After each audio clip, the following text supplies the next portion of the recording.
Hello students, how are you all? I hope you all are fit and fine. I am Aarti Jain and I welcome you all to my YouTube channel. Now restart. Students, आज हम class 10th के physics का एक बहुत ही important, interesting और highest weightage रखने वाले chapter को पढ़ने जा रहे हैं। उसकी रैपिड रिवीजन करेंगे, क्विक रिवीजन करेंगे, ठीक है बच्चों। और इसके अंदर हम अपने एक्सप्लेनेशन को प्रायोरिटाइज करेंगे। अगर आप लोगों को नोट्स बनाने हैं तो आप वीडियो को पॉज करके बना सकते हैं और अपनी स्पीड पे इस वीडियो को देख सकते हैं। जिस भी बच्चे को वीडियो की स्पीड थोड़ी सी, मेरी स्पीच की जो स्पीड है तेज लगती है तो वो मिनिमाइज कर सकता है, या फिर जिसको कम लगती है वो उसको स्पीड अप कर सकता है। तो चलिए बच्चों, जल्दी से स्टार्ट करते हैं बिना टाइम वेस्ट करे आज के अपने सेशन को, जो है लाइट के साथ। ठीक है बच्चों, तो लाइट क्या होता है?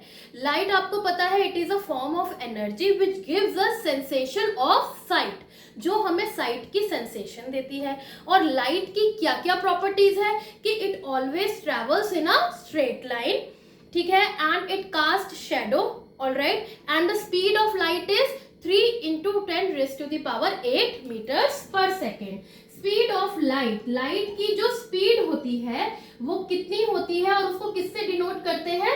स्मॉल c से डिनोट करते हैं, and it's value is 3 × 10⁸ meters per second। तो ये कुछ प्रॉपर्टीज थी, आई होप आप सबको पता ही होगी इसके बारे में, अच्छे से रिवाइज हो गया। अब हम आते हैं अपने अगले फिनोमेना पे, जो कि है रिफ्लेक्शन।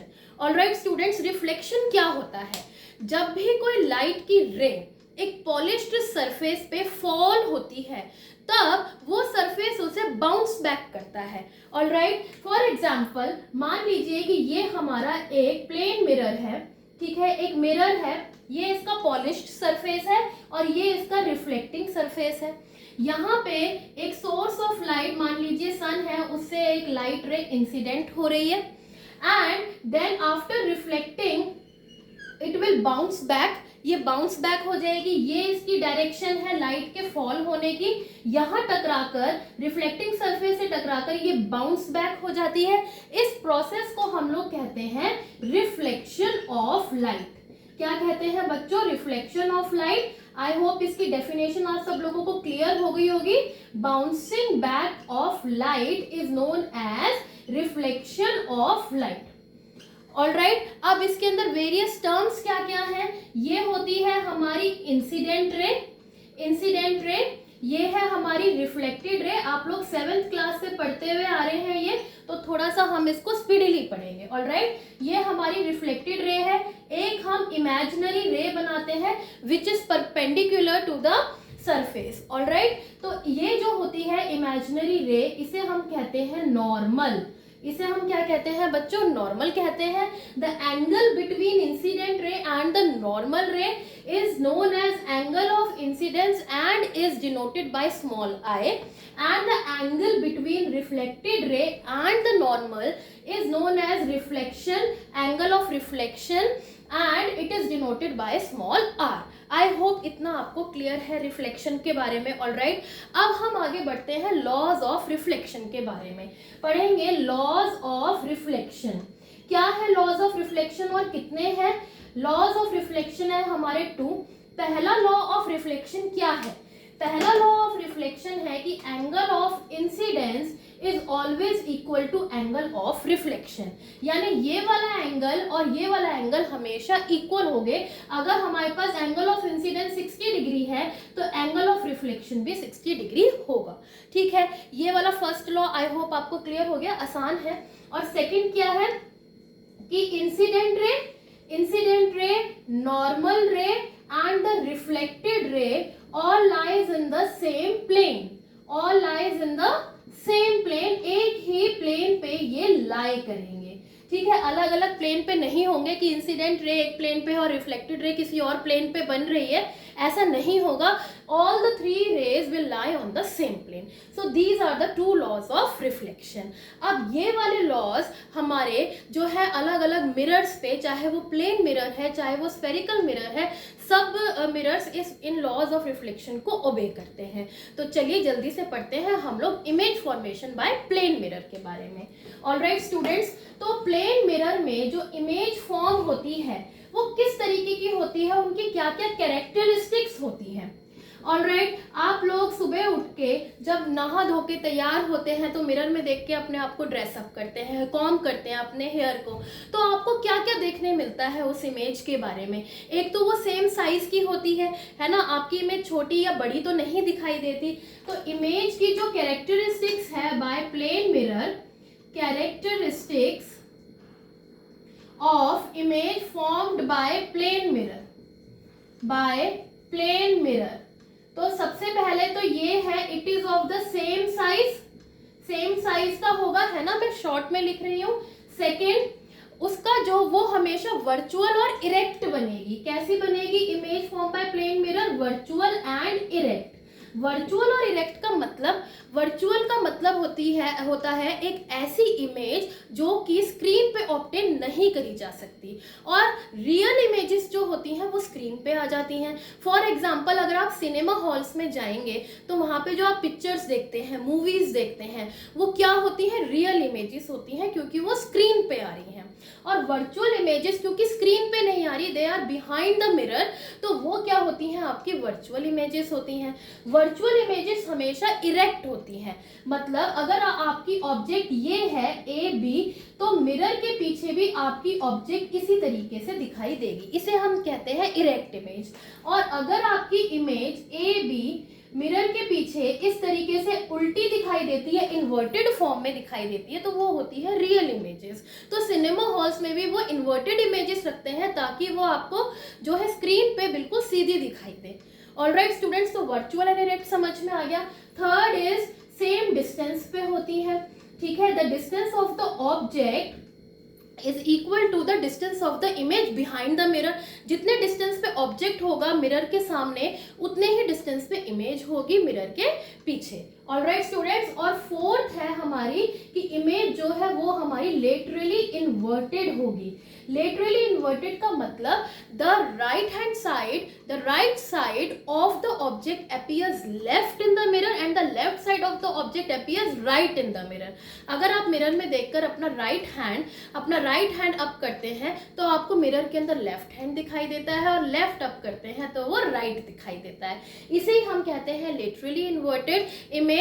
और इसकी एप्लीकेशन आप लोग एम्बुलेंस में देख सकते हैं। एम्बुलेंस जो पेशेंट्स को लेकर जाती है हॉस्पिटल में, है ना, तो उसके अंदर एम्बुलेंस कैसे लिखा होता है? उल्टा लिखा होता है, ताकि आगे जाने वाले व्हीकल्स जब अपने रियर व्यू मिरर में, साइड मिरर्स जो होते हैं व्हीकल्स में, उसमें देखें तो एम्बुलेंस उनको सीधा दिखाई दे और वो उसको जो है जगह दे दे कि आप जल्दी से जाओ।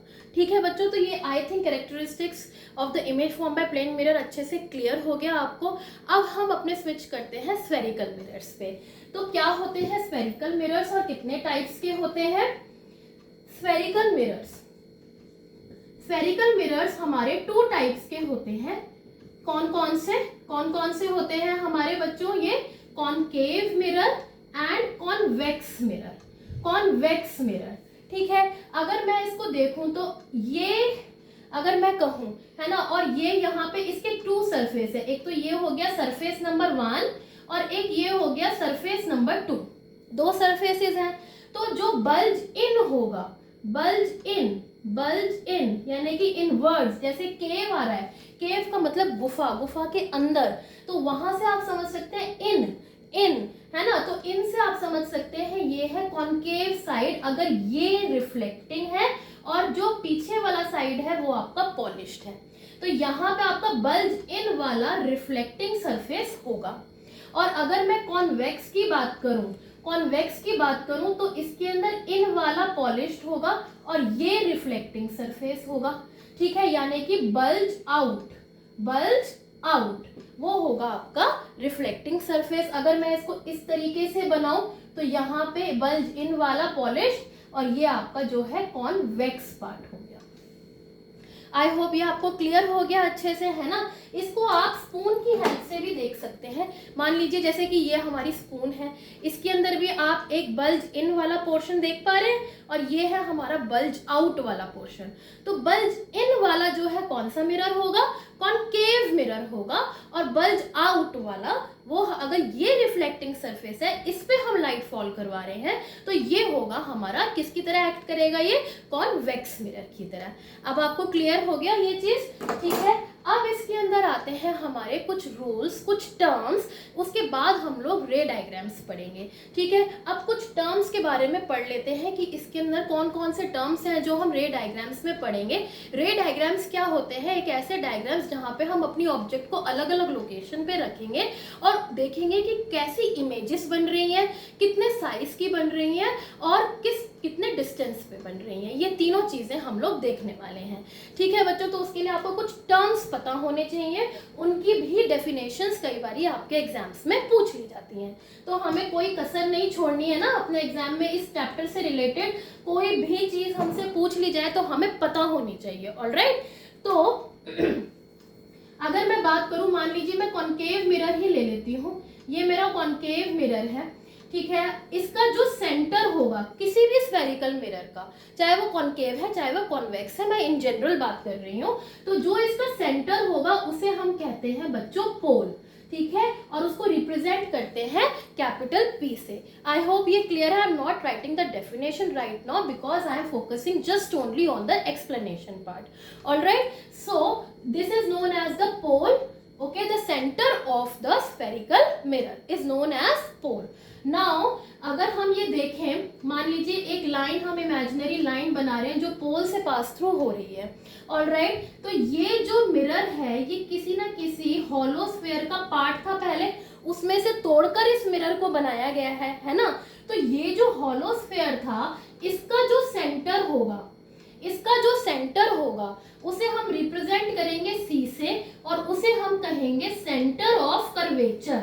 उसे हम क्या कहेंगे बच्चों, सेंटर ऑफ कर्वेचर। तो सेंटर ऑफ कर्वेचर की डेफिनेशन क्या हो गई कि it is the centre of the hollow sphere of which mirror was a part, जिसका मिरर एक पार्ट था। समझ में आ गई बात। एंड द इमेजिनरी लाइन, ये एक इमेजिनरी लाइन है which is passing straight through the centre of curvature and pole. जो सेंटर ऑफ कर्वेचर और पोल से बिल्कुल सीधे सीधे जाती है, उस लाइन को हम लोग कहते हैं बच्चों प्रिंसिपल एक्सिस। हम क्या कहते हैं, प्रिंसिपल एक्सिस, ठीक है। ये तीन टर्म समझ में आ गई क्योंकि इनका रिपीटेड यूज होगा जब हम रे डायग्राम्स करेंगे, ऑलराइट स्टूडेंट्स। अच्छा, उसके बाद आता है आपका रेडियस ऑफ कर्वेचर। रेडियस क्या होता है, आपने सर्कल्स पढ़े हैं ना, सेंटर और जो सरफेस है वहां से लेकर, सेंटर से लेकर सरफेस तक के डिस्टेंस को हम लोग रेडियस कहते हैं। तो बस यही है कि सेंटर और पोल के बीच का जो डिस्टेंस है उसे हम कहते हैं radius of curvature and it is denoted by capital R, and it is denoted by capital R, alright students. उसके बाद आता है पॉइंट प्रिंसिपल फोकस। तो जो हमारा ये कॉन्वेक्स मिरर होता है, कॉनकेव मिरर और कॉन्वेक्स मिरर, ठीक है। कॉनकेव मिरर और कॉन्वेक्स मिरर, ये है हमारा concave and this is our convex. तो कॉनकेव मिरर होता है हमारा कन्वर्जिंग इन नेचर और कॉन्वेक्स होता है हमारा डाइवर्जिंग इन नेचर। कन्वर्जिंग और डाइवर्जिंग का मतलब क्या होता है कि मान लीजिए एक लाइट रे आ रही है किसी भी सोर्स ऑफ लाइट से, ओके, लाइट रे आ रही है और वो इससे टकराकर रिफ्लेक्ट हो रही है, ठीक है। इसी तरीके से पैरेलल लाइट रे यहाँ से आई, वो इससे रिफ्लेक्ट हो रही है। तो एक सिंगल पॉइंट से वो रिफ्लेक्ट हो रही है, एक सिंगल पॉइंट पे वो कंसंट्रेट कर रही है। उस सिंगल पॉइंट को हम लोग कहते हैं principal focus and it is denoted by capital F, principal focus and it is denoted by capital F, ठीक है। इसका हमने एक्टिविटी भी करी थी ना कि हमने कॉनकेव मिरर रखा, सनलाइट को हमने उसके ऊपर फॉल करने दिया, एक पीस ऑफ पेपर रखा, रिफ्लेक्ट बैक होके वो एक ही पॉइंट पे हमने कंसंट्रेट करा जहां पे हमें सन की इमेज दिखाई देती थी, छोटा सा स्पॉट। और जब हमने बहुत देर तक रखा तो वो स्पॉट क्या हो गया, बर्न हो गया, स्मोक हमें दिखाई दी। तो उस पॉइंट को हम लोग कहते हैं बच्चों प्रिंसिपल फोकस। और जो ये रिफ्लेक्ट होकर एक जगह पे कॉन्सेंट्रेट हो रही है लाइट रेज, इसे कहते हैं converging in nature, alright students. And अगर हम कॉन्वेक्स मिरर की बात करें, कॉन्वेक्स मिरर की बात करें तो इसके अंदर जो लाइट रेज आएंगी वो इस तरीके से डाइवर्ज बैक हो जाएंगी, इस तरीके से डाइवर्ज बैक हो जाएंगी, but they appear to meet, they appear to meet at a single point known as principal focus. All right students, इतना clear हो गया. And the distance between focus and the pole, the distance between focus and the pole is known as focal length. ये जो distance है, distance between focus and pole is called focal length. इसे हम कहते हैं focal length and it is denoted by small f. Simple था, है ना. पोल जो सेंटर होता है, सेंटर ऑफ कर्वेचर जो कि हॉलोस्फेयर का सेंटर होता है, रेडियस सी और पी के बीच का डिस्टेंस, फोकस जहाँ पे सारी लाइट रेज या तो मीट हो रही है या अपीयर हो रही है मीट होते हुए, ठीक है. और फोकल लेंथ क्या होता है, distance between F and P. एक रिलेशन है मोस्ट इंपॉर्टेंट कि focal length is equals to R by 2. ये मोस्ट इंपॉर्टेंट है, ठीक है. इससे रिलेटेड न्यूमेरिकल्स भी आते हैं, न्यूमेरिकल्स की एक अलग से वीडियो बना देंगे, ठीक है. तो फोकल लेंथ जो है वो r बाय 2 होता है, यानी कि रेडियस, ये पूरा रेडियस है, रेडियस के आधे में फोकल लेंथ है ना. तो हम ये कह सकते हैं focus lies between c and p. क्या मैं ये कह सकती हूँ, क्योंकि c और p के बीच का डिस्टेंस ही रेडियस है, तो c और p के बीच में जो है फोकस जो है लाई करता है. टर्म्स क्लियर हो गए सारे. अब हम आते हैं रूल्स पे. 4 रूल हैं, जल्दी से पढ़ लेते हैं क्या है, फिर रे डायग्राम स्टार्ट करेंगे हम लोग दोनों मिरर्स के, ठीक है बच्चों. बहुत सिंपल सा चैप्टर है, बस समझने की देर है. अब इसके अंदर हमारे जो रूल्स हैं, तो रूल नंबर 1 क्या कहता है कि कोई भी स्फेरिकल मिरर ले लो, अगर तो कोई लाइट पैरेलल आ रही है then it will pass through the focus. वो फोकस से पास थ्रू होगी. मोस्ट इंपॉर्टेंट लॉ, क्योंकि ये वाला रूल ज्यादातर हर रे डायग्राम में हम लोग अप्लाई करने वाले हैं. पैरेलल आ रही है, फोकस से पास थ्रू करवाओ, पैरेलल आ रही है, फोकस से पास थ्रू करवाओ, याद रखनी है बात. रूल नंबर 2 इज कि कोई भी लाइट रे अगर फोकस से पास थ्रू हो रही है, या कॉन्वेक्स में कह सकते हैं it is directed towards the principal focus, तो हम वो जो लाइट रे है वो क्या जाएगी, पैरेलल जाएगी. वाइसी वर्सा हो गया, अगर वो पैरेलल है तो फोकस से पास थ्रू हो रही है, और अगर फोकस से पास थ्रू होती हुई आ रही है तो वो पैरेलल एमर्ज आउट हो जाएगी, ठीक है. सिंपल सी बात है. अगर हम थर्ड रूल की बात करें तो मान लीजिए ये फोकस है, ये पोल है, ये सेंटर ऑफ कर्वेचर है, सेंटर ऑफ कर्वेचर से जो लाइट रे पास होगी वो उसी से ही सेम पाथ के अलोंग जो है वापस चली जाएगी, ठीक है. It will go back along the same path. Alright students, now the fourth one is कि अगर कोई भी लाइट रे जो है ओब्लिकली फॉल कर रही है then it will emerge out obliquely, ठीक है. The reflected ray will also be oblique. Alright, इतना समझ में आ गया. And the angle of incidence is always equal to angle of reflection, यानी लॉज ऑफ रिफ्लेक्शन तो फॉलो होंगे ही होंगे. ऑलराइट, तो आई थिंक ये रूल्स क्लियर हो गए. जो पैरेलल है वो फोकस से जाएगी, जो फोकस से आ रही है वो पैरेलल हो जाएगी. Alright, and centre of curvature से जाने वाली उसी पाथ से ही वापस चली जाएगी, और जो ऑब्लिकली आ रही है वो ऑब्लिकली ही वापस चली जाएगी. आई थिंक ये 4 रूल्स आपको क्लियर हो गए. तो जल्दी से मूव ऑन करते हैं रे डायग्राम्स में फुल जोश के साथ. बस खुश होके पढ़ना है और कुछ नहीं करना है. ऑलराइट, तो रे diagrams, write down the heading रे डायग्राम्स. अगर आप मेरे साथ साथ प्रैक्टिस कर रहे हैं, ठीक है, वरना फिलहाल आप लोग रिवाइज कर सकते हैं, सुन सकते हैं. तो रे डायग्राम्स में सबसे पहले हम लोग पढ़ेंगे कॉनकेव मिरर के बारे में. कॉनकेव मिरर में हमारे टोटल 6 रे डायग्राम्स हैं.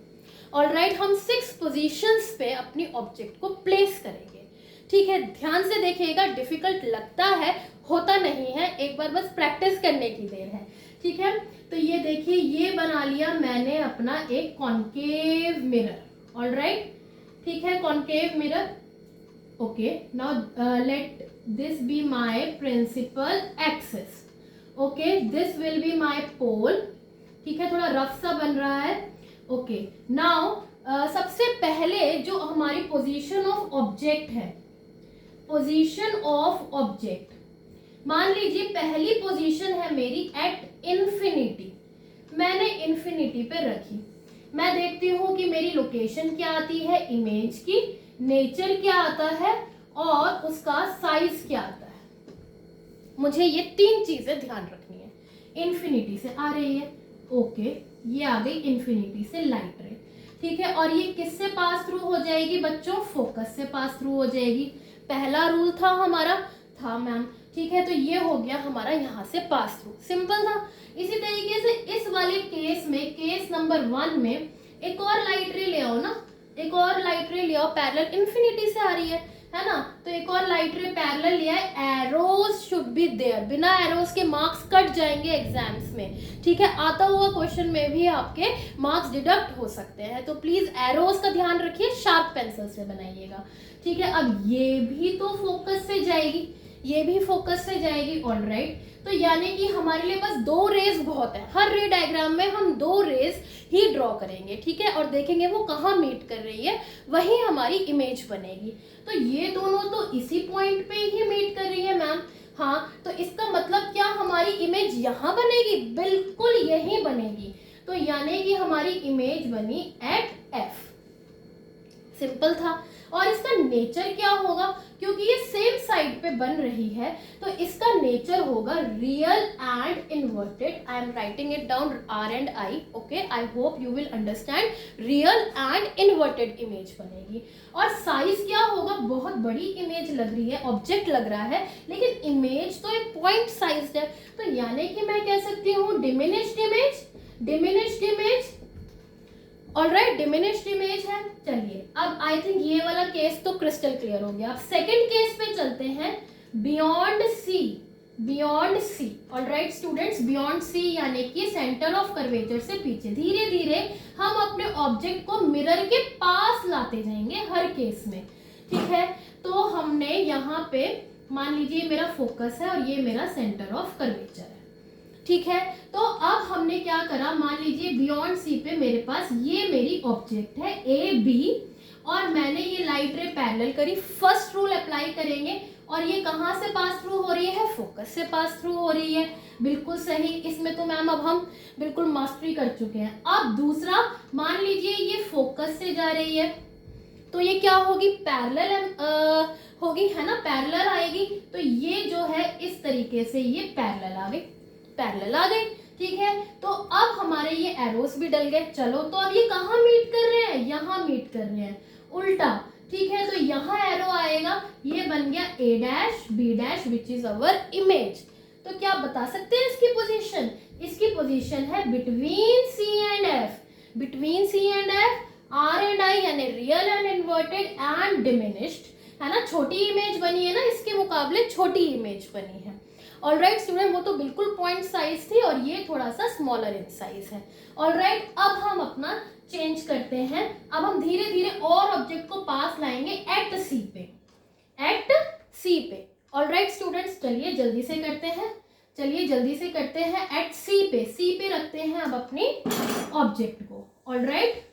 तो ये हो गया हमारा फोकस, ये हो गया सेंटर ऑफ कर्वेचर। मान लीजिए ये मेरी ऑब्जेक्ट है ए बी, मैंने एक रे लेकर आई यहाँ से, और ये कहाँ से पास थ्रू होगा, फोकस से पास थ्रू होगा, बिल्कुल सही। सेम फर्स्ट रूल तो अप्लाई करना ही है, ठीक है। और दूसरा रूल क्या है, ये फोकस से पास थ्रू होगा, और ये कहाँ जाएगा, ये कहाँ जाएगा, ऐसे पैरेलल जाएगी, ऐसे पैरेलल जाएगी ना बच्चों, ये रहा। तो ये कहाँ बन रही है, बिल्कुल यही बन रही है, बन रही है कि नहीं बन रही है, और बिल्कुल सेम साइज की। मतलब मैं ऑब्जेक्ट पास लाती जा रही हूँ तो इमेज मेरी जो है क्या होती जा रही है, एनलार्ज होती जा रही है, इमेज का साइज बढ़ता जा रहा है, इस बात को ध्यान रखना, ठीक है। तो यहाँ पे आएगा एट सी का at C, real and inverted and same size, same size की बन गई, ठीक है। अब और पास लाते हैं, अब हम सी और एफ के बीच में रखते हैं। अब हम कहाँ रखते हैं, सी एंड एफ के बीच में। देख रहे हो धीरे धीरे कैसे आपकी लोकेशन चेंज हो रही है, और सारी लोकेशंस आई थिंक आपको बाय हार्ट याद होने वाली हैं इस वीडियो में। तो ये है मान लीजिए फोकस, ये है सी, सी और एफ के बीच में मैंने रखी, ये मेरी गई प्रिंसिपल एक्सिस से पैरेलल एक लाइट रे, okay, and it is passing through the focus. उसके बाद ये फोकस से जाएगी, फोकस से जाएगी, and it will emerge out like this, okay. तो ये कहाँ बन रही है, ये बन रही है यहाँ पे, ठीक है। अगर आप तो शार्प पेंसिल से बनाएंगे तो आई होप आपका बन जाएगा। तो यहाँ पे बनेगी A dash B dash. Alright students, तो ये कहाँ बनी? बियॉन्ड सी, यानी हमारी इमेज थी बिटवीन सी एंड एफ, तो बन गई बियॉन्ड सी, तो बन गई beyond C, real and inverted. और कैसी बनी? कैसी बनी? इससे बड़ी बनी, है ना, तो एनलार्ज्ड इमेज, एनलार्ज्ड इमेज। ठीक है, यानी कि अगर सी से पीछे थी ऑब्जेक्ट तो सी और एफ के बीच में इमेज, और अगर ऑब्जेक्ट सी एंड एफ के बीच में तो हमारी इमेज जो है वो बियॉन्ड सी। तो इसका मतलब तो ये वाइसी वर्सा हो गया। कितना आसान है याद रखने के लिए। और अगर सी पे है तो सी पे ही बनेगी। फिफ्थ केस है हमारा एट एफ। एट एफ, चलिए आइए देख लेते हैं एट एफ को भी कि एफ पे कैसी बनेगी। ऑलराइट, एट एफ कैसी इमेज बनेगी? मान लीजिए ये हमारा कॉन्केव मिरर है, ये प्रिंसिपल एक्सिस है, ये पोल है, ये फोकस है और ये सेंटर ऑफ कर्वेचर है। ऑलराइट, तो इस पे मैंने अपनी एक ऑब्जेक्ट रखी, ये पैरेलल गई और ये कहाँ से पास थ्रू होगी? फोकस से पास थ्रू होगी। पहला रूल तो अप्लाई हो रहा है, लेकिन अब फोकस वाला तो हम यूज नहीं कर सकते ना, क्योंकि बिल्कुल फोकस पे ही ऑब्जेक्ट खड़ी है। तो क्यों ना हम rule number 3 centre of curvature वाला यूज कर ले कि सेंटर ऑफ कर्वेचर से ही जा रही है और आ रही है वापस, है ना, सेम पाथ पे रिफ्लेक्ट करेगी। तो क्या हो रहे हैं ये? क्या ये पैरेलल जा रही हैं? दोनों रेस पैरेलल जा रही हैं। पैरेलल जा रही हैं तो मतलब इन्फिनिटी पे मिलेंगी। ठीक है, तो एट इन्फिनिटी इमेज कहाँ बनेगी? At infinity, real and inverted enlarged, बड़ी इमेज बनेगी। मतलब अगर इन्फिनिटी पे थी ऑब्जेक्ट तो इमेज एफ पे बनी, और अगर ऑब्जेक्ट एफ पे है तो इमेज इन्फिनिटी पे। ये भी केस वाइसी वर्सा हो गया। तो ये वाला और ये वाला रिलेटेड है आपस में, बियॉन्ड सी और सी एंड एफ रिलेटेड है आपस में, और एट सी तो अपने आप से ही खेल रहा है एक तरीके से।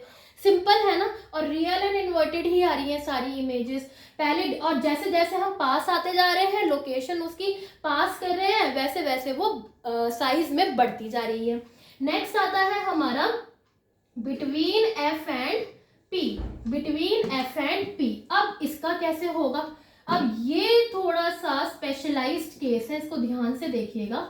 ठीक है, क्योंकि ऑब्जेक्ट बहुत पास आ चुकी है, ऑब्जेक्ट यानी दुश्मन बहुत पास आ गया है। ये बिटवीन एफ एंड पी है। ऑलराइट, तो इसमें भी क्या होगा? ये पैरेलल गई तो फोकस से पास थ्रू हो गई। ये सेंटर ऑफ कर्वेचर है। ऑलराइट, तो सेंटर ऑफ कर्वेचर से इस तरीके से ये चली गई।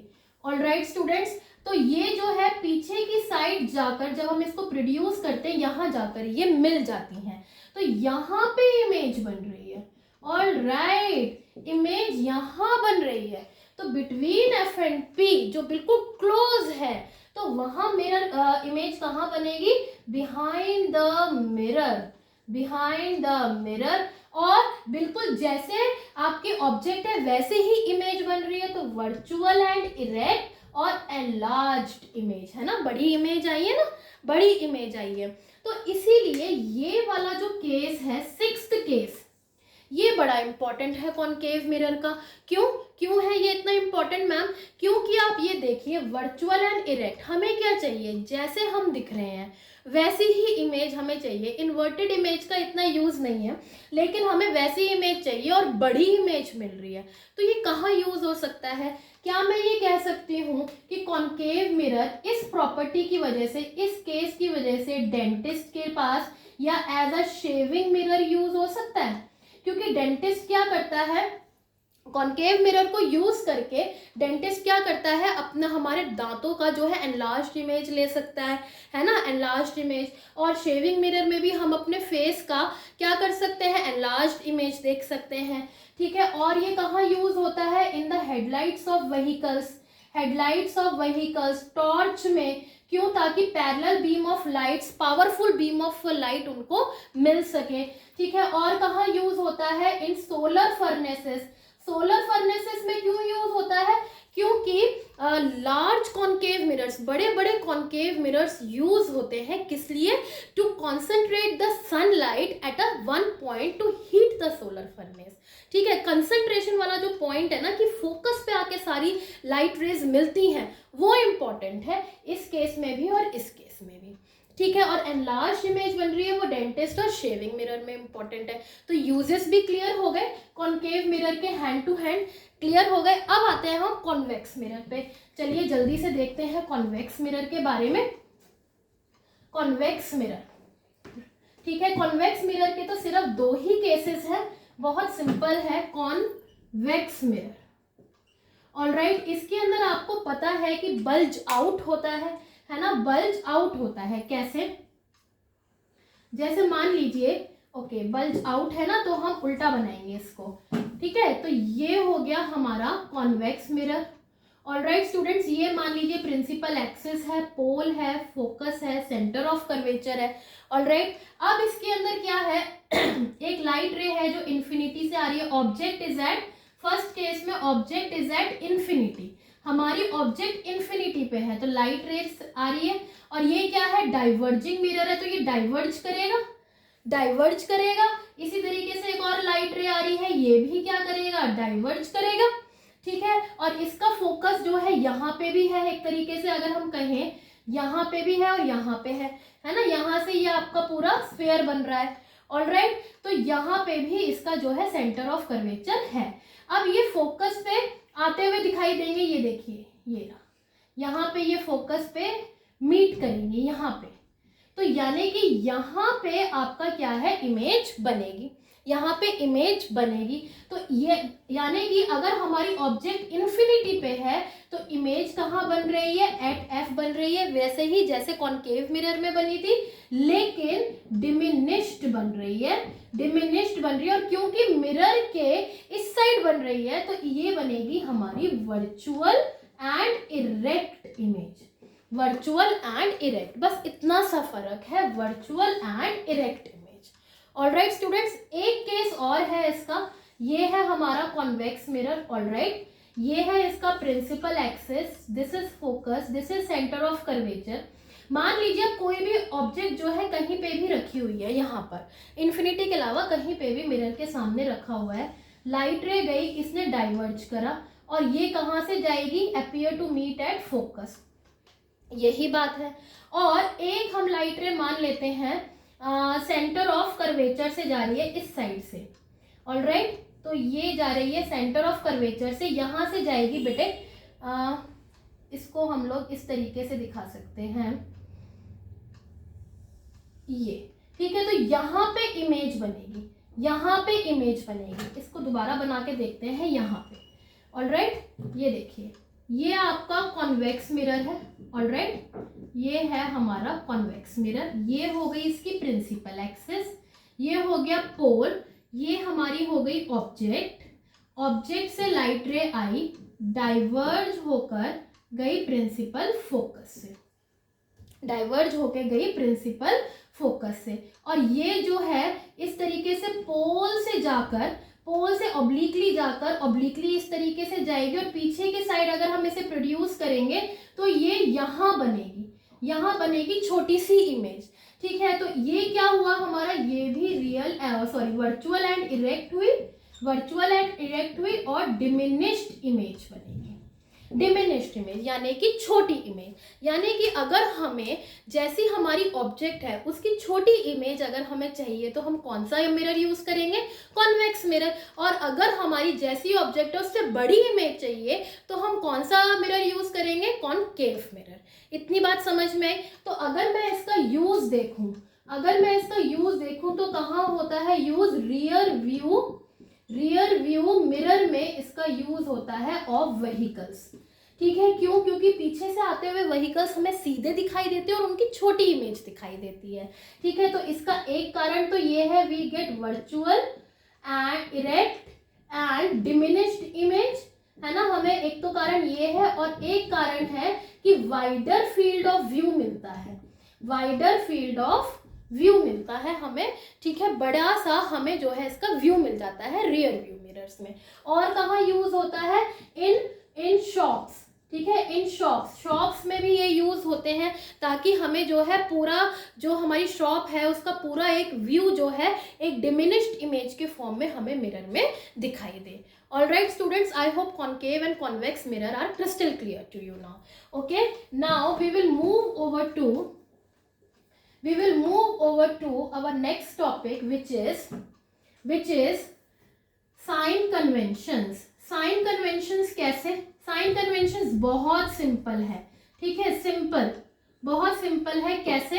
कैसे जो भी हमारा मिरर है उसके राइट में जो भी चीज है वो पॉजिटिव लेंगे और जो उसके लेफ्ट में है उसको हम नेगेटिव लेंगे, ठीक है. ऑब्जेक्ट है, ठीक है, वो अगर अपवर्ड्स है तो उसको पॉजिटिव लेंगे, इमेज बन रही है डाउनवर्ड्स, उसको हम नेगेटिव लेंगे, ठीक है. तो ज्यादातर ऑब्जेक्ट तो हम लेफ्ट की साइड ही रख रहे हैं ना, तो अगर मैं ऑब्जेक्ट डिस्टेंस की बात करूं जिसको हम यू से डिनोट करते हैं, तो वो तो नेगेटिव ही होगा ऑलवेज. इसमें तो कोई दो राहें है ही नहीं. दिमाग में सोच के देखो, ऑब्जेक्ट तो लेफ्ट हैंड साइड ही है, तो वो तो हमेशा ही नेगेटिव होगा.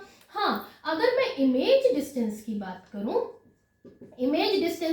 करूं जो कि हम स्मॉल v से रिप्रेजेंट करते हैं, तो वो आपका पॉजिटिव और नेगेटिव दोनों हो सकता है. पॉजिटिव कब होगा? जब वो राइट हैंड साइड पे होगा. और राइट हैंड साइड पे वो कब होता है बताइए? राइट हैंड साइड पे होगा वो convex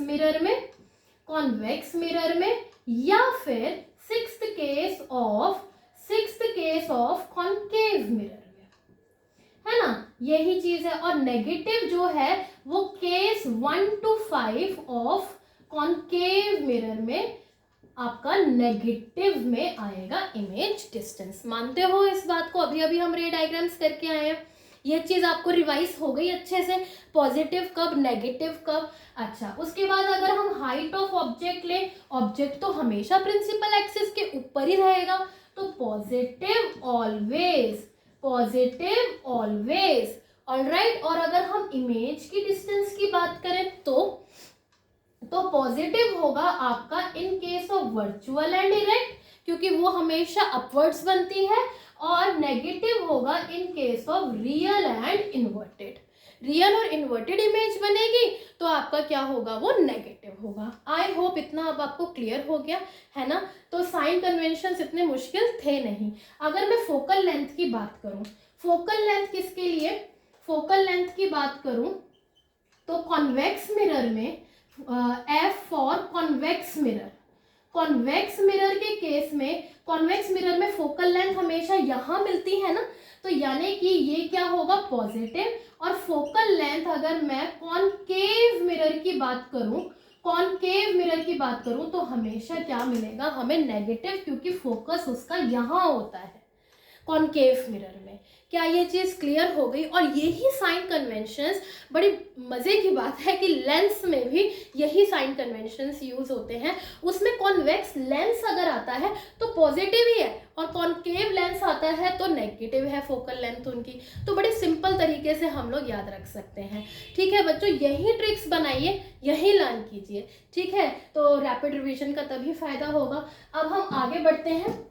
mirror formula. Next is our mirror formula. Mirror formula क्या होता है? मिरर फॉर्मूला होता है बच्चों, मिरर फॉर्मूला बहुत इंपॉर्टेंट है, इससे रिलेटेड न्यूमेरिकल्स आते हैं. 1/v + 1/u = 1/f.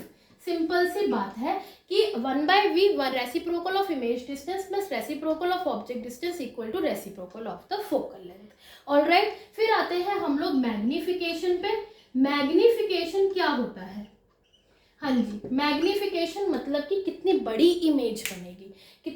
इमेज बनेगी, उसको हम डिनोट करते हैं m से.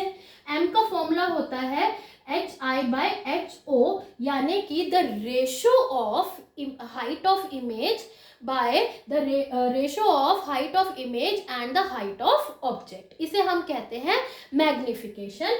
And it is also denoted by -v/u. And it is also denoted by -v/u. Alright students, अब मैग्निफिकेशन से रिलेटेड कुछ इंपॉर्टेंट टर्म्स जो कि आपके MCQs में 1 वर्ड्स में आते हैं और बच्चे कंफ्यूज होकर उसे गलत कराते हैं, उनके बारे में अब हम पढ़ते हैं. और आई एम श्योर आपको क्रिस्टल क्लियर होने वाला है ये टॉपिक. M जो है वो ये चीज समझ में आ गई, ठीक है. अब हम आगे बढ़ते हैं कि अगर हमारी M जो है पॉजिटिव आता है, M अगर पॉजिटिव आता है, भाई देखो HO तो हमेशा ही पॉजिटिव है, m का पॉजिटिव होना और m का नेगेटिव होना किस पे डिपेंड कर रहा है? हाइट ऑफ द इमेज पे डिपेंड कर रहा है। अब अगर height of the image positive है, किस में होगी height of the image positive? Virtual and erect के केस में होगी। और नेगेटिव कब होगी? रियल एंड इन्वर्टेड के केस में होगी। वर्चुअल एंड इरेक्ट हमें कब मिलते हैं? कॉन्वेक्स के केस में मिलते हैं मैम, है ना। और रियल एंड इन्वर्टेड हमें कॉनकेव में मिलते हैं, है ना। पर एक बात है, वर्चुअल एंड इरेक्ट तो हमें कॉनकेव के 6th केस में भी मिलते हैं, तो वहां भी मैग्निफिकेशन आपकी पॉजिटिव होगी। क्या ये चीज क्लियर हुई? अब अगर मैग्निफिकेशन की वैल्यू 1 आती है, 1 का मतलब HI, यानी कि HI और HO इक्वल है, इमेज की हाइट और ऑब्जेक्ट की हाइट सेम है, तो ये तो केस हो गया प्लेन मिरर का, ये तो केस हो गया प्लेन मिरर का। ये MCQ में आ सकता है। m = 1 किस में? कौन से मिरर में? प्लेन मिरर में। लेकिन अगर m हमारा ग्रेटर देन 1 है, 1 से बड़ा है, इसका मतलब एनलार्ज्ड इमेज है, एनलार्ज्ड इमेज है, m तो बड़ा है और हमारा पॉजिटिव केस भी आ रहा है, बड़ा भी है और पॉजिटिव भी है। पॉजिटिव तो वर्चुअल एंड इरेक्ट है और enlarged plus virtual and erect, है ना। मैं यहाँ पे साफ साफ लिख देती हूँ, चलिए, ठीक है। ये बहुत इंपॉर्टेंट चीज है जो मैं आपको करवा रही हूँ। m जो है वो हमारा ग्रेटर देन 1 है। ग्रेटर देन 1 का मतलब एनलार्ज्ड है, ठीक है, और मैं साथ साथ कह रही हूँ पॉजिटिव भी है, तो इसका मतलब ये क्या हुआ? वर्चुअल एंड इरेक्ट भी है पॉजिटिव का मतलब। तो ये तो 6th case of concave mirror हुआ ना, 6th case of concave mirror हुआ कि नहीं हुआ? अब वहीं अगर मैं लेस देन 1 कहूं तो यानी डिमिनिश्ड बन रही है, डिमिनिश्ड बन रही है, लेकिन है वो पॉजिटिव ही, तो इसका मतलब वर्चुअल एंड इरेक्ट भी है। ये कौन सा केस हुआ मैम? ये तो कॉन्वेक्स मिरर का केस हो गया। छोटी इमेज और वर्चुअल एंड इरेक्ट इमेज, ये तो कॉन्वेक्स मिरर का केस हो गया। क्या ये चीज समझ में आई? मैग्निफिकेशन पॉजिटिव है, virtual and erect image, greater than 1 enlarged image, less than 1 diminished image. तो enlarged virtual and erect is the 6th case of concave mirror and diminished and virtual and erect is the convex mirror.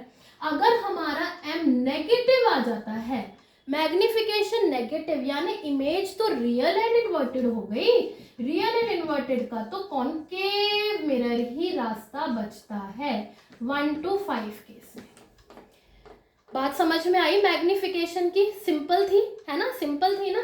अब हम आते हैं अपने next topic पे, that is refraction. Reflection हमारा complete हो चुका है, तो रिफ्रैक्शन के लिए जल्दी से जोश के साथ स्टार्ट करते हैं। बहुत सिंपल है, अगर रिफ्लेक्शन आ गया समझ में, रिफ्रैक्शन तो बच्चों का खेल है। रिफ्रैक्शन क्या होता है? कभी आपने देखा है कि एक ग्लास ऑफ वाटर में आप पेंसिल को या पेन को डिप करोगे तो वो आपको बेंड दिखाई देती है। क्यों दिखाई देती है? क्योंकि जो लाइट की स्पीड है वो क्या होती है, अलग अलग मीडियम में अलग अलग होती है, ठीक है। एयर में उसकी स्पीड अलग है और जब पानी में लाइट रे जाएगी तो उसकी स्पीड अलग होगी। तो एक मीडियम में तो वो स्ट्रेट लाइन में ट्रैवल करती है, लेकिन जब वो मीडियम को चेंज करती है तब उसकी स्पीड जो चेंज होती है उसकी वजह से वो बेंड होती है लाइट रे, और जिसकी वजह से हमें ऑब्जेक्ट्स भी बेंड होते हुए नजर आते हैं। इसी प्रोसेस को हम लोग रिफ्रैक्शन कहते हैं। ऑलराइट स्टूडेंट्स, तो रिफ्रैक्शन की डेफिनेशन क्या होगी कि bending of light, I am writing in a very concise manner, okay. तो आप लोग इसकी फुल डेफिनेशन लर्न करेंगे। बेंडिंग ऑफ लाइट रेज, ठीक है, when the light travels from one medium to another medium. All right, this is known as refraction. All right students, अच्छा, अब इसके लॉज, इसका कॉज तो आपको समझ में आ गया। कॉज क्या है? कॉज क्या है? कॉज है speed of light. Speed of light changes when it travels from one medium to another. When it travels from one medium to another, ठीक है, ये हो गया हमारा रिफ्रैक्शन। अब हम आते हैं लॉज ऑफ रिफ्रैक्शन। जैसे हमने लॉज ऑफ रिफ्लेक्शन पढ़े थे वैसे ही लॉज ऑफ रिफ्रैक्शन पढ़ेंगे। सिंपल है ना। तो लॉज ऑफ रिफ्रैक्शन। तो पहला लॉ क्या कहता है? पहला लॉ ये कहता है कि वही सेम चीज की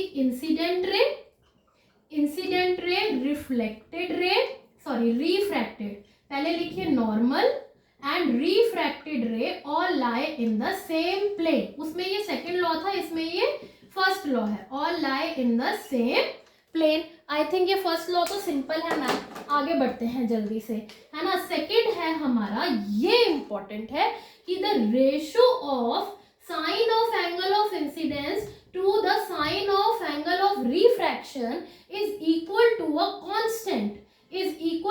constant, और इसे हम क्या कहते हैं? स्नेल्स लॉ कहते हैं। इसे हम क्या कहते हैं बच्चों? स्नेल्स लॉ कहते हैं।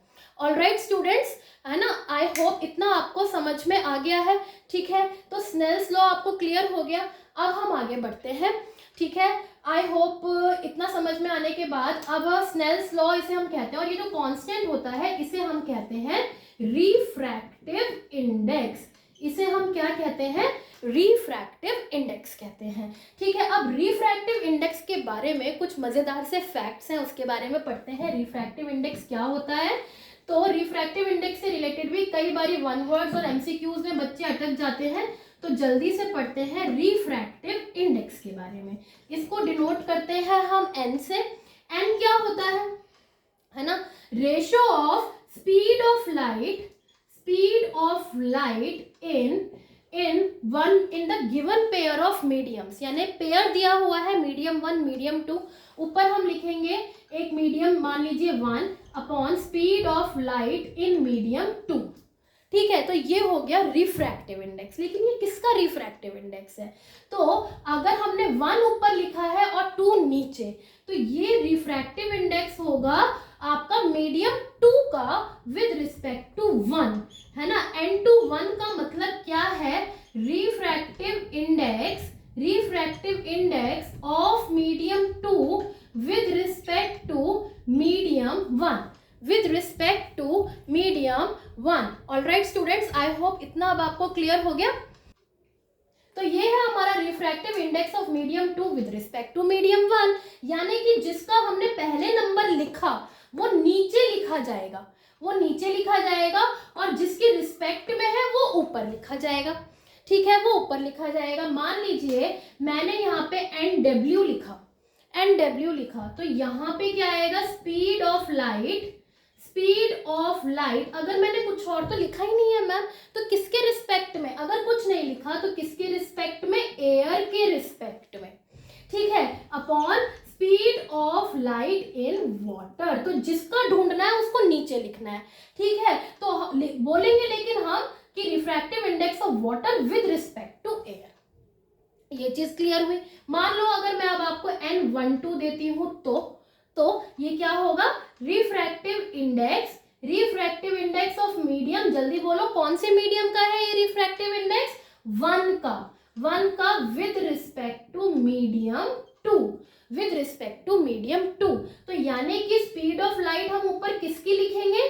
Speed of light of medium 2 पर लिखेंगे जिसके रिस्पेक्ट में है, upon speed of light of medium 1। Clear हो गई बात? तो आई थिंक ये चीज अब आपको क्लियर हो गया, स्पीड ऑफ लाइट क्लियर हो गया, ठीक है। अच्छा, अब ये रिफ्रैक्टिव इंडेक्स क्लियर हो गया, ये एयर में है। इसे हम क्या कहेंगे? इसे एक टर्म से हम लोग डिनोट करते हैं, वेरी इंपॉर्टेंट, कि जिसके अंदर एयर के रिस्पेक्ट में आए उसे हम कहते हैं एब्सोल्यूट रिफ्रैक्टिव इंडेक्स, ठीक है। Refractive index of a medium with respect to air is known as absolute refractive index. Alright, अगर हम absolute refractive index of water की बात करें, हम एयर की बात करें, या हम ग्लास की बात करें, तो इनकी वैल्यूज आपको बाय हार्ट याद होनी चाहिए, ठीक है। वाटर की है 1.33, एयर की है 1.0003 और ग्लास की है 1.52। ऑलराइट स्टूडेंट्स, अब एक चीज और मैं आपको बता दूं कि जैसे कि आपने ये चीज फाइंड आउट करी है कि N21 और N12 सेम ही पेयर है ना, बस रिस्पेक्ट चेंज हो रही है। 2 की यहाँ पे है विद रिस्पेक्ट टू 1, यहाँ पे 1 का है विद रिस्पेक्ट टू 2, तो ये आपस में क्या होंगे, एक दूसरे के रेसिप्रोकल भी होंगे। ये चीज क्लियर हुई। अब हम आगे बढ़ते हैं। मान लो डायमंड की रिफ्रैक्टिव इंडेक्स है 2.42 जो कि हाईएस्ट है सॉरी, जो कि क्या है, हमारी हाईएस्ट है। तो इसका मतलब क्या हुआ कि speed of light in diamond is 1/2.42 times less than its speed in air। मतलब कि ये हुआ कि इसके अंदर जितनी ज्यादा हाईएस्ट डेंसिटी है उतनी ही कम उसमें स्पीड होगी। तो यहाँ आपकी बात आती है ऑप्टिकल डेंसिटी की। ऑप्टिकल डेंसिटी क्या होता है? ऑप्टिकल डेंसिटी जिसका भी रिफ्रैक्ट, अब इस चीज को अच्छे से समझेंगे, इस चीज को बहुत ध्यान से समझेंगे, ठीक है। मान लीजिए जिसका भी रिफ्रैक्टिव इंडेक्स है, मान लो हम एयर 1.003 सॉरी, और रिफ्रैक्टिव इंडेक्स ऑफ वाटर ले लेते हैं 1.33। ओके, अब इसमें आप देख रहे हैं ये लेस है, ये मोर है, ठीक है। तो इन दोनों में कौन रेयरर मीडियम होगा और कौन डेंसर होगा? जिसका लेस रिफ्रैक्टिव इंडेक्स है वो होगा हमारा रेयरर, और जिसका मोर है वो होगा हमारा डेंसर। ये चीज क्लियर हुई। और जो रेयरर है खुले पार्टिकल्स हैं, उसके अंदर स्पीड ऑफ लाइट क्या होगी? Speed of light will be more, यहाँ पे मोर होगी, और यहाँ पे स्पीड ऑफ लाइट क्या होगी बच्चों? यहाँ पे होगी लेस, ठीक है। स्पीड ऑफ लाइट से कनेक्शन समझ में आ गया। अब हमें रेयरर डेंसर भी समझ में आ गया। क्या मास डेंसिटी से भी कोई इसका रिश्ता है? मास डेंसिटी से कोई रिश्ता नहीं है, क्योंकि वैसे तो देखा जाए तो केरोसिन है, केरोसिन का जो है वो ऑप्टिकली जो है डेंसर है वाटर से, लेकिन मास डेंसिटी तो उसकी कम है वाटर से, है ना। तो इसलिए मास डेंसिटी से ये इंडिपेंडेंट होते हैं। ये भी आ चुका है question, independent of mass density. I hope इतना क्लियर हो गया। अब हम वापस से आते हैं। रेयरर है तो speed of light more, denser है तो स्पीड ऑफ लाइट लेस, ठीक है। तो ये जो है दे विल बेंड, जब ये रेयरर से डेंसर की तरफ जाएंगे, ठीक है। लाइट रे, कौन? लाइट रे रेयरर से डेंसर यानी एयर से पानी में जा रही है, तो ये क्या करेगी बच्चों? Bends towards the normal. ये बात याद रखने वाली है, टुवर्ड्स द नॉर्मल। और जब ये डेंसर से रेयरर में जाएगी, यानी पानी से एयर में जाएगी, तो it will bends away from the normal, ठीक है। ये अवे फ्रॉम द नॉर्मल होगी कि मैम ये यहाँ तो समझ में आ गया, एग्जाम में कंफ्यूज हो गए तो क्या करेंगे? तो इसके लिए ट्रिक बताती हूँ, थोड़ा फनी सा है, आई होप आपको हेल्प करेगा। RD rarer to denser, RD में आप कनेक्ट कर सकते हैं इसको, जैसे आपकी मैथ्स की बुक है ना, रेफरेंस RD शर्मा है ना, तो RD शर्मा उसको हम पढ़ते हैं, उसके पास जाते हैं तो टुवर्ड्स द नॉर्मल। और यहाँ पे DR denser to rarer, DR से कुछ डॉक्टर बन रहा है, DR है ना, और डॉक्टर से हम दूर भागते हैं, तो यानी कि away from the normal. I hope ये ट्रिक आपके लिए जरूर काम आएगी और आपको एग्जाम में जरूर याद आने वाली है, ठीक है। तो R से D जाएंगे तो towards the normal, and D से R जाएंगे तो अवे फ्रॉम द नॉर्मल, ठीक है। अगर इतनी चीज समझ में आ गई है तो अब हम ग्लास स्लैब का एक्सपेरिमेंट कर सकते हैं। क्या है ग्लास स्लैब की एक्टिविटी? कि मान लीजिए हमारे पास ये एक ग्लास स्लैब है। ऑलराइट स्टूडेंट्स, ये हमारा क्या है? ग्लास स्लैब है, ठीक है। बीच में नहीं लिखते, यहाँ लिखते हैं ग्लास स्लैब। ओके, एक रे ऑफ लाइट इंसिडेंट हो रही है, ओके, ऑलराइट। और यहाँ पे ये मैंने बना दिया नॉर्मल। तो अब बताइए, ये एयर है, ये ग्लास है, ये रेयरर मीडियम है, और ये हमारा डेंसर मीडियम है।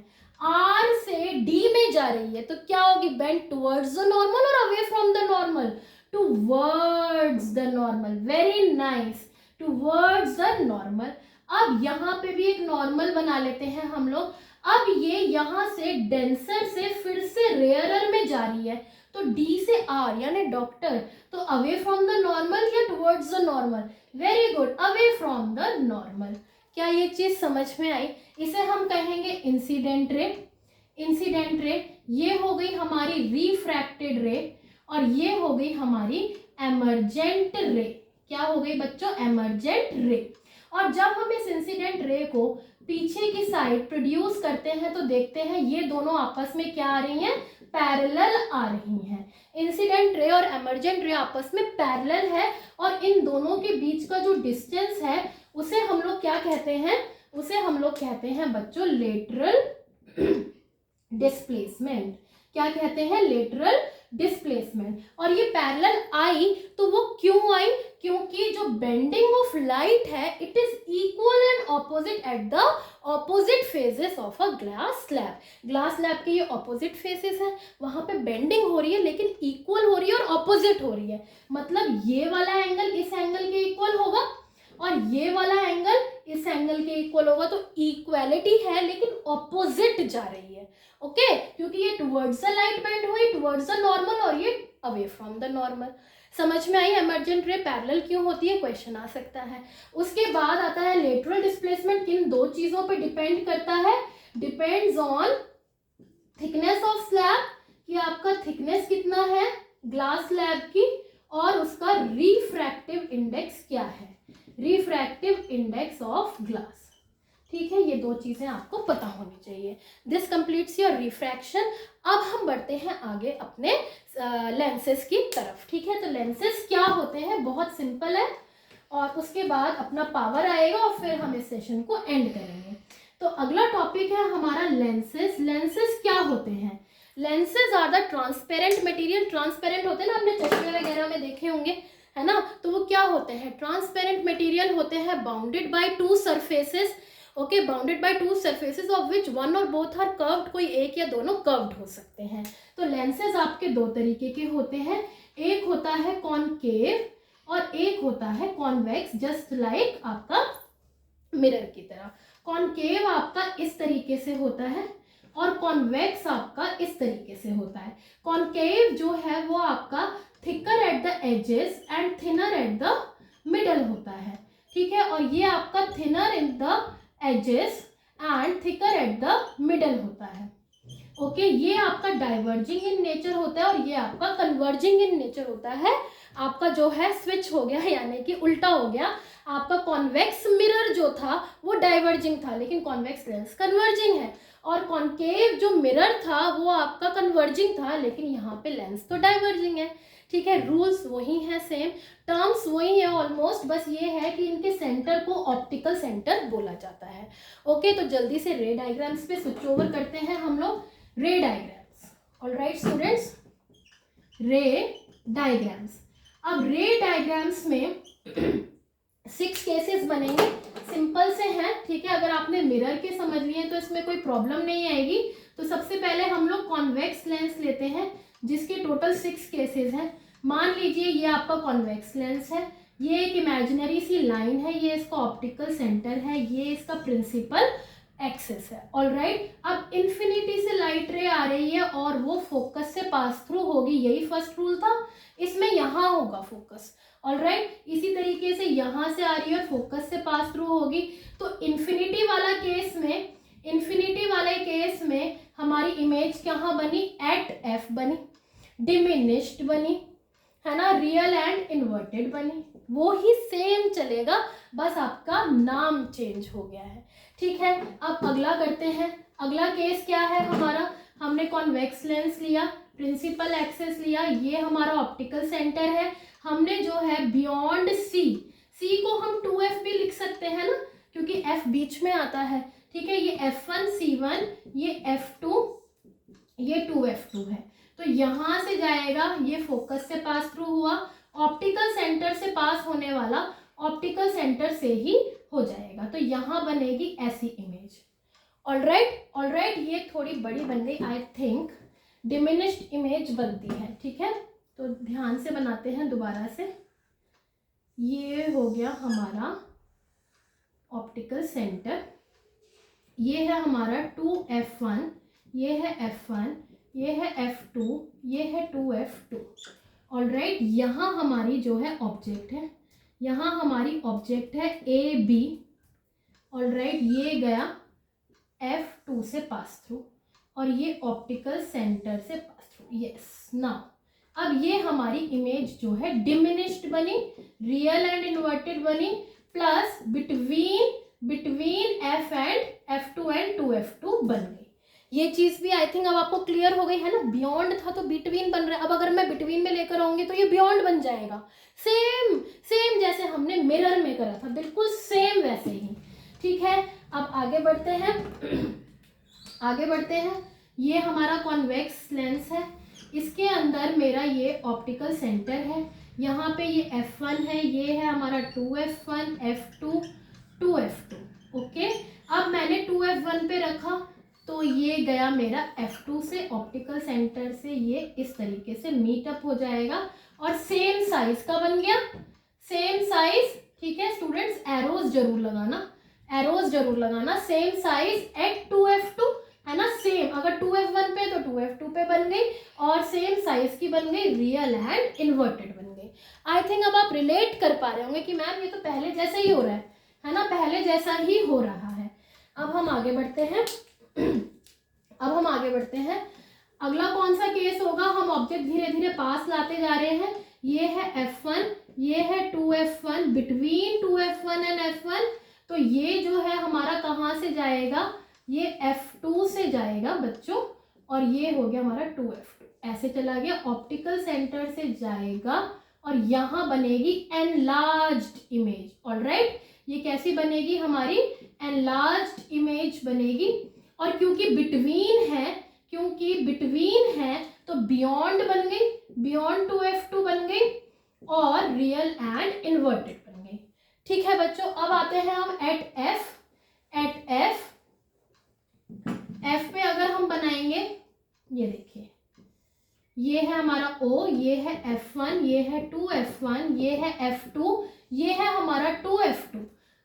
तो अगर हम f1 पे बनाएंगे तो ये हमारा जाएगा f2 से, ऑप्टिकल सेंटर से, ओके, ऑप्टिकल सेंटर से जाएगा ये हमारा, और ये ऐसे पैरेलल निकल जाएगा तो एट इन्फिनिटी बनेगा, एट इन्फिनिटी, है ना, और इन्फिनिटी पे था तो f पे बना था, तो ये हो गया हमारा enlarged and real and inverted. I think अब आपको समझ में आ रहा होगा, है ना।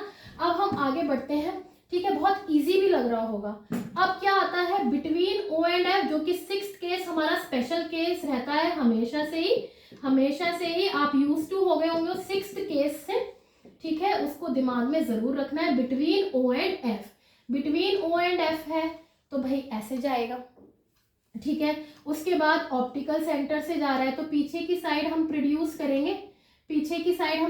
करेंगे, तो कहीं जाकर ये मीट करेंगी और वेरी एनलार्ज्ड इमेज हमें मिलने वाली है।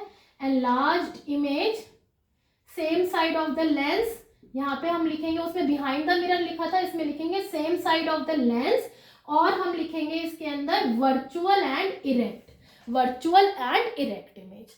ऑलराइट, तो आई थिंक ये आपका जो कॉन्वेक्स लेंस है वो आपको क्लियर हो गया है। अब आते हैं जल्दी से कॉन्वेक्स लेंस पे। कॉन्वेक्स लेंस दो ही केसेस हैं इसके अंदर, कॉन्केव लेंस हमारा इस तरीके से होता है, डाइवर्जिंग इन नेचर होता है, ज्यादा ही पतला बन गया ये तो भाई, हम इसको ऐसे बनाएंगे, राइट, ठीक है। और ये इसकी imaginary line, optical centre, principal axis, parallel light rays आ रही है एट इन्फिनिटी। पहला केस है when object is at infinity, okay, तो ये हमारी पैरेलल लाइट रेज आई, ये हमारी डाइवर्ज हो गई, और ये दिस इज रॉन्ग क्योंकि ये मिरर की तरह बन गया है। Alright, I am sorry for that, this is my bad. तो this is f1, 2f1, F2 to F2, alright, and this is our optical centre. Light rays parallel आ रही है, डाइवर्ज, इस तरीके से ये डाइवर्ज होंगी and they appear to meet at focus.